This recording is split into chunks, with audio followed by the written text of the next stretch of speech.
தானே சொல்லிக்கிறது. அந்த ஊழல் ஊழல் ஊழலை பற்றி நாம பேசினால் எதையும் செய்ய மாட்டோம். நீங்க ஊழலை சிக்கினது நல்லா யாருன்னு பாருங்களே.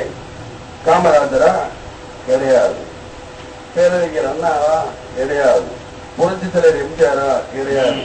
ஊழல்ல மாட்டி ஜெயிலுக்கு போனது இவங்க 2 பேரும் தான். கலைஞர் தான் தூக்கி கொண்டு போய் போட்டாங்க.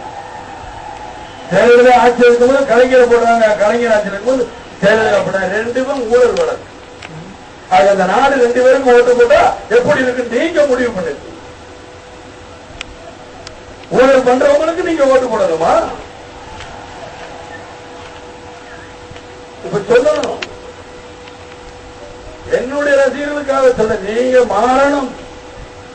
வருது கேப்டனின் கேப்டனின்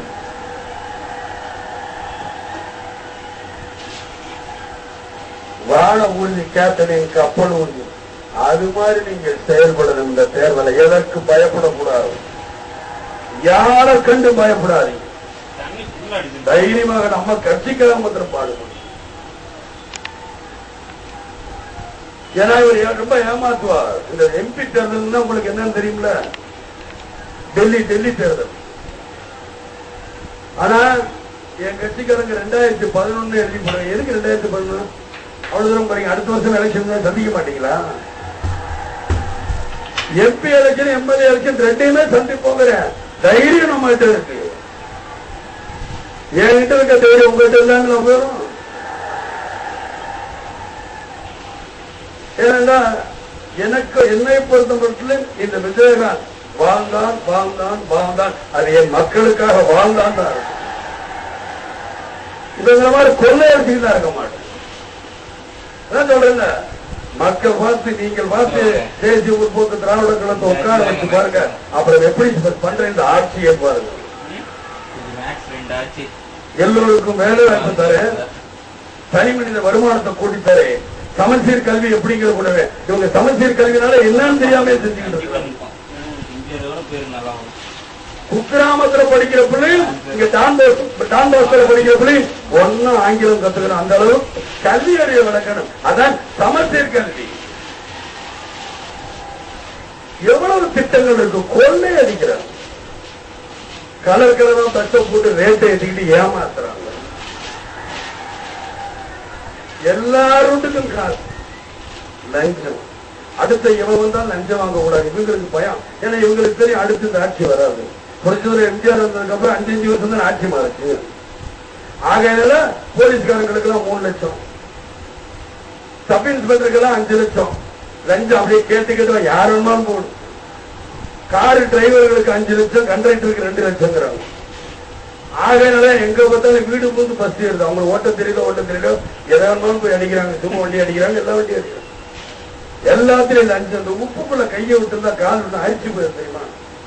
அது மாதிரி கையை அரிச்சு போச்சு. லஞ்சம் வாங்கி குடு குடு குடு குடு குடு குடு லஞ்சம் அரிச்சு போயிரு. ஆக லஞ்சம் இவங்களோட வாங்கி இருந்தா பரவாயில்ல. கீழ் மட்டத்து வரைக்கும் பரப்பி விட்டுட்டு போயிட்டாங்க. லஞ்சம் எங்க போறாங்க. எங்க தீரும்? எப்ப தீரும்? தீர்க்கணும். எரியிற அடுப்புக்கு முன்னாடி ஒருத்தர் கையை வச்சு பறிச்சு தூங்கிடுவான். எரியிற அடுப்புக்கு முன்னாடி கையை வச்சு ஒருத்தர் தூங்கிடுவான். பசியோட ஒருத்தர் தூங்க முடியுமா? தூங்க முடியாது. ஆனா நம்ம தமிழ்நாட்டுலதான் அந்த கொடுமை. ராத்திரி சாப்பிடாமே தூங்குறாங்க. அந்த அளவுக்கு நம்ம தமிழ்நாடு இருக்கு. இந்த புத்தகத்திலே போடுங்க, அவங்க கணக்கிடக்கூடிய. இன்னைக்கு விற்கிற விலைவாசியில 3 நேரம் சாப்பிடுறோம், 2 நேரம் சாப்பிடுறோம், 2 நேரம் சாப்பிடுறோம், ஒரு நேரம் சாப்பிடுறோம், அரை நேரத்துக்கு வந்துட்டான், அரை நேரம் சாப்பிடுறான், ஒண்ணுமே சாப்பிட பச்சை தண்ணியும் இடுப்புல ஈர துணியும் கட்டிக்கிட்டு போய்கிட்டு இருக்கிறான். அதான் இந்த நிலைமையோட ஆட்சி. இவங்களுடைய ஆட்சியின் அவ்வளவு நிலை. கரும்புல இருக்கவங்க விலை கேட்கிறான், கரும்புக்கு விலை கொடுக்குறாங்களா? பொய். சாராய கம்பெனிக்கும் இவங்க சொந்தமா லஞ்சம் கணக்கு சொல்றாங்க. தேசிய முற்போக்கு திராவிட கழகம் ஆட்சிக்கு வந்துச்சுன்னா கரும்புக்கு டன்னுக்கு 2000 ரூபாய் நிச்சயமாக கொடுக்கப்படும். சம்பாதிங்க. எத்தனை நாள் வந்தாலும் கூடாது. சக்கரில் இருந்து அழுக்கில் இருந்து எடுத்தா சாராயம் வைக்கணும். அந்த சக்கரில் இருந்து கரண்ட் எடுக்கலாம். கரண்ட் எடுத்தா இவங்களுக்கு கொடுக்கணும். இவங்க என்ன பண்றது? 2 மணி நேரத்துக்கு வந்து அந்த கரண்ட் யூஸ் பண்ணிட்டு அப்படியே விட்டுறது இவங்க வேணாண்டாங்க. இந்தியாவுடன் சொல்றாங்க அந்த கரண்டை வித்துக்க நானே இவங்க மட்டும் பண்ண மாட்டேன். பூரா லஞ்சம். நான் என்ன சொல்றேன், மில்லுக்காரன் கூட மில்லுக்காரன் கொடுத்தா விவசாயிகள் கொடுத்துட்டு போறாங்க வேலை, ஏன் கொடுக்க மாட்டேங்கிறீங்க? இதைத்தான் நான் கேட்கிறேன். 5 தடவை முதலமைச்சர் பெருமையா சொல்றீங்க. 5 தடவை என்ன பண்ணீங்க மக்களுக்கு? போனதான் இதே இடத்துலதான் பிறந்த நாள் கொண்டாடுங்க. என்ன சொன்னீங்க? அன்னைக்கு இளைஞர் தமிழனுக்காக குரல் கொடுத்தீங்களா? அன்னைக்கு விலைவாசிக்காக குரல் கொடுத்தீங்களா? மதவாத சக்தி 1000 ஓட்டு போட்டுறாதீங்க, எங்களுக்கே ஓட்டு போடுங்க. இதுதான் உங்க பிறந்த நாள் வாழ்த்துக்களா? எப்பவுமே ஆட்சியில் இருக்கணும் தான் நினைக்கிறீங்க. மக்களை நல்வழி கொண்டு வர நினைச்சிருக்கீங்களா? என்னைக்காவது மக்களுக்கு ஒரு நல்ல திட்டங்கள் போட்டிருக்கீங்களா? கவர்ச்சி திட்டங்கள் தான் போட்டிருக்கீங்க, வளர்ச்சி திட்டங்கள் போடவே கிடையாது.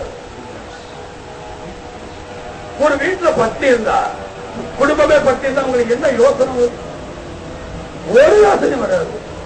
அடுத்தவர் சோத்துக்கு என்ன பண்றது தெரியாம. அதனால தேர்தலில் சொன்னேன், நான் ஒரு வீட்டுக்கு ஒரு பசுமாடு தரேன். நம்ம கிண்டல் அடிச்சேன், ஊக்கணாங்கயிறு வாங்கி தருவாரா? இப்ப சொல்றார் மகளிர் சுய உதவி குழுமா, நான் வந்து பசுமாடு தரேன். நான் இன்னைக்கு இலவசமாக தருகிறேன் சொன்னேன் பசுமாடு. ஏன்னா அந்த பசுமாடை பாதுகாக்கணும். பாதுகாக்கணும்னா அந்த அளவுல காசுல தன் குடும்பத்தை பாதுகாப்பாங்க. அவங்களுக்கும் அது ஒரு வேலை. அன்னை திரசா சொன்னபடி இந்தியாவுக்கு மீனை மட்டும், அதாவது மீன் பிடிக்கிற கருவியை மட்டும் கொடுத்தா பத்தாது, மீனும் கொடுக்க பழகினால்தான் இவங்க தொழில் செய்வாங்க. அது மாதிரி நல்லதை செய்து கொடுக்கணும். நம்ம மக்களுக்கு நல்லதை செய்து கொடுத்தா நிச்சயமாக நல்லது நடக்கும். செய்யறாங்களா? செய்யல. நான் அன்னைக்கே தேர்தலில் சொன்னேன், அதாவது அன்னைக்கு தேர்தலில் சொன்னேன், பாக்கெட்ல இன்னைக்கு கொடுக்கிறாரு, வீடு புகுந்து ரேஷன் பொருட்கள் வரும். இன்னும் எல்லாரும் கிண்டல் அடிச்சுக்கிறீங்க. இத்தனை நாளுக்கு ஒரு தடவை ரேஷன் கடையில் வரும்னு சொல்றீங்களா? அத்தனை நாளுக்கு ஒரு தடவை வீட்டுல போய் போட்டா என்ன? இதனால வேலை வாய்ப்பு வளரும், கொள்ளையடிக்கிறது குறையும் இல்ல. ரேஷன் கார்டுல போற தப்பு தப்புலாம் நடக்கிறதெல்லாம் குறையும் இல்ல. 1க்கு 2 3 ரேஷன் கார்டு வச்சிருக்கீங்க, அதெல்லாம் குறையுமே. அதெல்லாம் நீங்க செய்ய மாட்டேங்கிறீங்க. அதைத்தான் நான் சொல்றேன், ரேஷன் பொருட்கள் உங்க வீடு தேடி வந்து சேரும். திட்டங்கள் நிறைய பேருக்கு செயல்படுத்த மாட்டேங்கிறது. கிராமத்தோடும் நான் சொன்னேன், பெண்களால பாத்ரூம் போட நான் பாத்ரூம் கட்டித்தரேன். அந்த திட்டம் மத்திய அரசுல இருக்கு, இவங்க கிடப்புல போட்டிருக்காங்க, கிடப்புலயே போட்டிருக்காங்க. இளைஞர்களுக்கு வேலை வாய்ப்புக்கு மத்திய அரசு சட்டம் இருக்கு. பணத்தை இவங்க என்ன பண்ணாங்க? இதுவரைக்கும் திட்டங்கள் கிடையாது. நானாவது நம்ம இளைஞர்களுக்கு கம்ப்யூட்டர் கத்துக்கணும், ஆட்டோ கொடுக்கணும், வேலை வாய்ப்பு கொடுக்கணும். இதை விட முக்கியமா வரவு வாங்கக்கூடாது. போதும். வீட்டுல சொல்லுவாங்க, அக்காவும் தங்கச்சி வரவு கொடுத்ததா இருக்கட்டும், நம்ம இனிமே வாங்க வேண்டாம். நம்மளுக்கு 2 பொம்பளை பிள்ளை பிறந்தா இன்னைக்கு நகை 10,000 ரூபாய். உங்க காலத்துல அந்த பொம்பளை பிள்ளை வளர்ந்த காலத்துல பவுன் 50,000 ரூபாய். ஆனா நீங்க என்ன பாடுபடுவீங்க? வேண்டாம் வரவச்சு. அதே மாதிரி நான் சொன்ன தேர்தல் நேரத்துல மாவட்டம் தோறும் முதியோர் இல்லம் கட்டித்தீர்கள். ஏன் சொன்னேன்? அன்னைக்கு முதியோர்கள் ரொம்ப பேர் பாதிக்கப்படுறாங்க. ஆனா இன்னைக்கு என்கிட்ட லட்ச இளைஞர்கள் இருக்காங்க. தயவுசெய்து உங்க அப்பா அம்மாவை என்னைக்குமே கைவிட்டுறாதீங்க.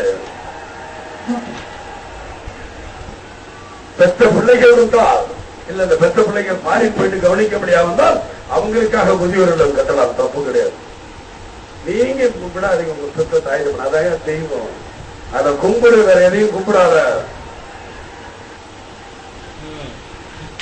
ஏன் பெண்கள் தான் நான் சக்தி சக்தின்னு சொல்றேன். 2 குலதெய்வத்தை கும்பிடுறாங்க அவங்கதான். புகுந்த வீட்டுல ஒரு குலதெய்வம், பிறந்த வீட்டுல ஒரு குலதெய்வம், 2ஐயும் கும்பிடுறது அவங்கதான். பிறந்த வீட்டுல ஒரு குலதெய்வத்தை கும்பிடுவாங்க, புகுந்த வீட்டுல வந்து புத்தங்கார என்ன குலதெய்வத்தை கும்பிடுவாரோ அதை கும்பிடுவாங்க. அதனாலதான் அவங்களை சக்தி சக்தி. பெண்களும் நம்ம ஒத்து போகணும். அதையும் நான் சொல்றேன். இன்னைக்கு நீங்க சொல்றீங்க மேல அந்நிய பக்கத்துல ஏன் சொல்றீங்க? நான் வேணாங்கிறேன். எனக்கும் என் மனைவிக்குள்ள ஒரு இதுவும் கிடையாது, எந்த வித்தியாசம். நான் பெரிய ஆம்பளை, நான் வச்சுதான் சொல்றேன் நடிகை, நீ என்ன சொல்றா ஓ அப்படின்னா சொல்றேன். கேட்டுக்கணும் அவங்க என்ன சொல்றாங்க, நம்ம என்ன சொல்றோம், நல்லது கெட்டது பகிர்ந்துக்கணும். அதே மாதிரிதான் இந்த ஆட்சியும். உங்களுக்கு தெரியும் என்னை விட